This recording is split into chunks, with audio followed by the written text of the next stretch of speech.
Hey guys, welcome to the Reparenting Daily podcast, your daily guide for inner child healing. This podcast helps you establish a consistent reparenting routine, and it's divided into 3 sections. The first is a daily reading, the second is a discussion of that reading, followed by suggested journal prompts, and the last section is a peaceful meditation for closing. Good morning, good afternoon, and good evening from whenever and wherever you're joining us. I'm so glad that you could join us here on this journey of self-expansion and growth. If this is your first time, welcome. Now, before we dive in, I'd like to again remind us of the congratulations of passing the 500 episode marker. And as a celebration of that, I've opened up the Patreon community for free membership so that people can join our Zoom calls for free. There are a lot of people struggling out there. There's a lot going on. So I thought this could be a way to provide some help and, to give some thanks for all the support that I've received so far. You can also choose if you'd like to be a paid Patreon member, and that will help me to subsidize some of the costs and expenses that I have for this project. I'm still running this out of my own pocket, so it's about $2,000 to $5,000 a year that it costs me to produce this actually. So I'm not really making money from this. It's something that I'm doing for myself and hopefully to be able to help others. And so I'm coming from a genuine place here. The second thing that I'd like to remind you is that you can also find the Reparenting Daily Journal. You can purchase that on Amazon. It's another way to support the podcast. It's under $20. And it basically allows you to follow along with all of the monthly and weekly themes. It gives you space to keep your notes. And yeah, if you join the team or the Zoom calls, it might be a great way for us to all stay aligned and be working together. The last thing I'd like to give you a head up on is the Fairy Tales for Reparenting Daily series. As I mentioned earlier, I've had some editing issues with that because in the springtime, the end of spring, I did some reworking to structure those into certain themes. So like the beginning, middle, and end of the hero's journey. And in the midst of reorganizing and restructuring the stories and also upgrading the artwork, some of the text is a bit mixed and jumbled all over the place. Sorry about that. When I was in the editing phase for the first time, they did not send the proofread copies to the Netherlands, and so I had to work, around and trying to find a way to get the copy to edit, and it's just been a mess.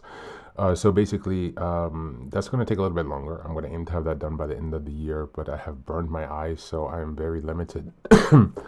Excuse me, with what I can do and time I spent on the computer. And so I would have had that done much earlier. I would have liked to have that already done, but here we are. And so in any case, once that's available, again, I'll give you a heads up, but please do hold off on purchasing the Fairy Tales for Reparenting Daily for now. Or Fairy Tales for Reparenting series, not the Fairy Tales for Reparenting Daily. That's it today. So without further ado, let's dive into today's practice. Today we're continuing with nonviolent communication. Today we're going to be reading from section, what is this? It's called Receiving Empathy. And this section is called When Pain Blocks Our Ability to Empathize. Just as a reminder, we are in September. The theme is emotional intelligence. We're in week 4, which is September 22nd until the 30th. And the theme for this month is strengthening social and communication skills. When pain blocks our ability to empathize. It is impossible for us to give something to another if we don't have it ourselves. Likewise, if we find ourselves unable or unwilling to empathize despite our efforts, it is usually a sign that we are too starved for empathy to be able to offer it to others. Sometimes, if we openly acknowledge that our own distress is preventing us from responding empathetically, the other person may come through with the empathy we need. At other times, it may be necessary to provide ourselves with some emergency first aid empathy by listening to what's going on in ourselves with the same quality of presence and attention that we offer to others.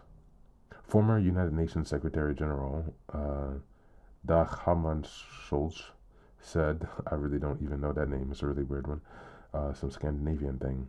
The more faithfully you listen to the voice within you, the better you will hear what is happening outside. If we become skilled at giving ourselves empathy, we often experience in just a few seconds a natural release of energy that enables us to be present with the other person. If this fails to happen, however, we have a couple of other choices. We can scream nonviolently. I recall spending 3 days meditating between 2 gangs that have been killing each other off. One gang called themselves Black Egyptians, the other the East St. Louis Police Department. The score was 2-1, a total of 3 dead within months. After 3 intense days of trying to bring these groups together to hear each other out and resolve their differences, I was driving home and thinking about how I never wanted to be in the middle of a conflict again for the rest of my life. The first thing I saw when I walked through the back door was my children entangled in a fight. I have no energy to empathize with them, so I screamed non-violently. Hey, I'm in a lot of pain. Right now, I really do not want to deal with your fighting. I just want some peace and quiet. My older son, then 9, stopped short, looked at me and asked, "Do you want to talk about it?"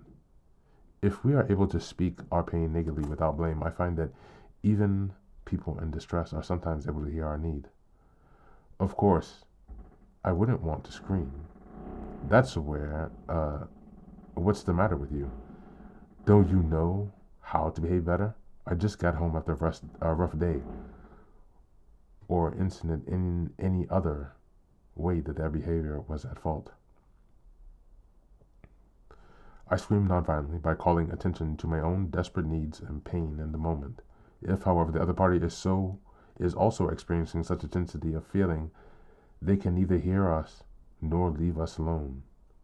And neither emergency empathy nor nonviolent screaming has served us well. Our third recourse is to physically remove ourselves from the situation. We give ourselves time out and the opportunity to acquire the empathy we need to return in a different state of mind.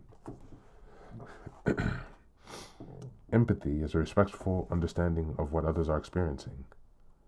We often have a strong urge to give advice, reassurance, and to explain our own position or feeling. Empathy, however, calls upon us to empty our mind and to listen to others with our whole being. In NVC, no matter what words others may use to express themselves, we simply listen for their observations, feelings, needs, and requests. Then, we may wish to reflect back, paraphrasing what we have understood. We say with empathy and allowing others the opportunity to fully express themselves before we turn our attention to solutions or requests of relief. We need empathy to give empathy. When we sense ourselves being defensive or unable to empathize, we need to, number 1, stop, breathe, and give ourselves empathy. Number 2, scream nonviolently. Or 3, take time out. Thank you, and that's the reading for today.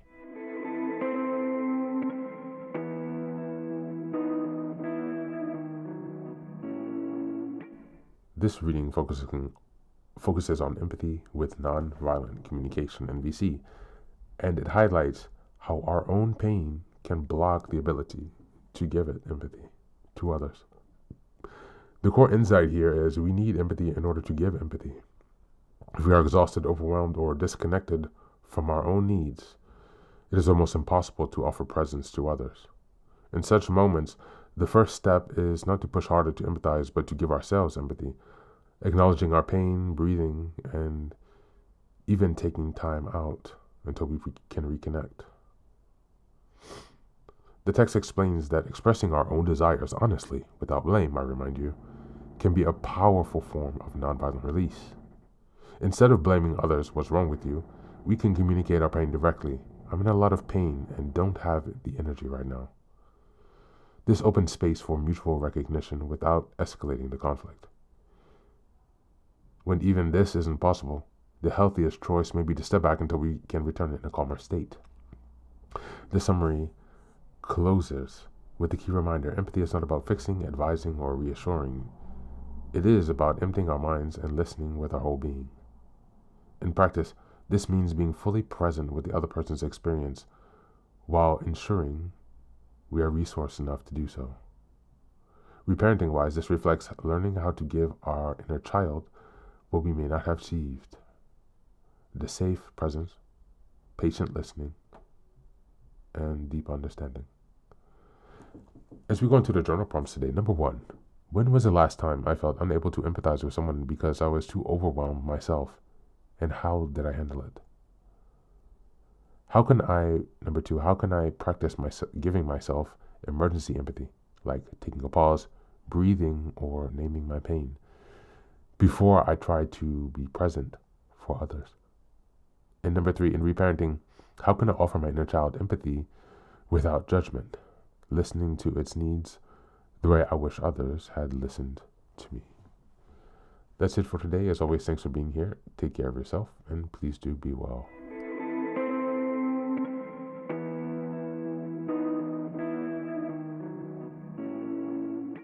Welcome back. Welcome back.